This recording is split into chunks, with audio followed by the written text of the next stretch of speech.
Joining us now is CBS News Chief Washington correspondent and host of Face the Nation, Bob Schieffer. Bob, good morning to you. Good morning, Jeff. Let's start with the Biden flap. What do you make of it?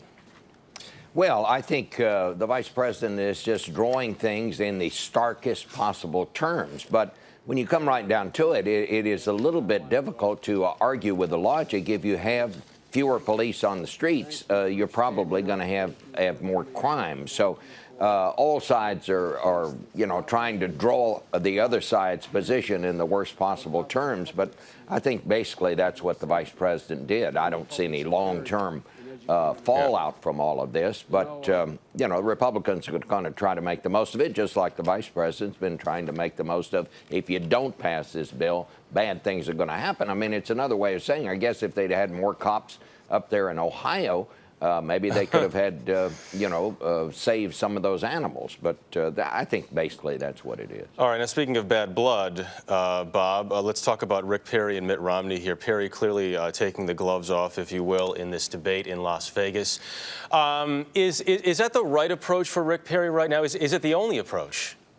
Well, I think he had to do something to show people he was just not, just sort of sitting there, because in the debate before this one, he had almost very little to say, almost nothing to say. His people knew that he had to do something to try to get back in the game. Now, Rick Perry has raised a lot of money, $17 million. Mitt Romney has raised a lot of money. I think it is still a two-man race, but I think the Perry folks, and probably Perry himself, realized they were going to have to do something to remind people that they were still in this race. I'll tell you something else, though. We talked about that poll just a minute ago where Mitt Romney now has a tiny little lead out in Iowa. Yeah. If Mitt Romney somehow wins Iowa, and I still think that's something of a long shot, but if he does, he may have a chance to run the table here, because my guess is he's going to win New Hampshire, which will come next. He'll win Nevada, where there's a large Mormon population. He's going to be in a very strong position if he can make it 3 in a row, and so I think that's why the Perry folks has sort of changed strategy here and said we got to get going on this. Romney, you're right, Bob. Romney could potentially wrap things up early if he does do that. But now that he has made this decision to make these appearances in Iowa, how does he visit there without raising expectations?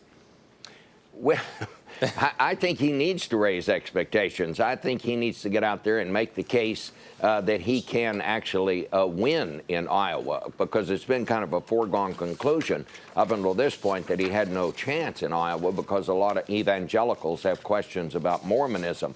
But if he could actually win out there, this would be a major step, it seems to me. It's a two-man race now. I mean, any way you look at it. And unless Perry implodes, he's still going to be in the race all the way down to the Florida primary, which comes now in the last part of January.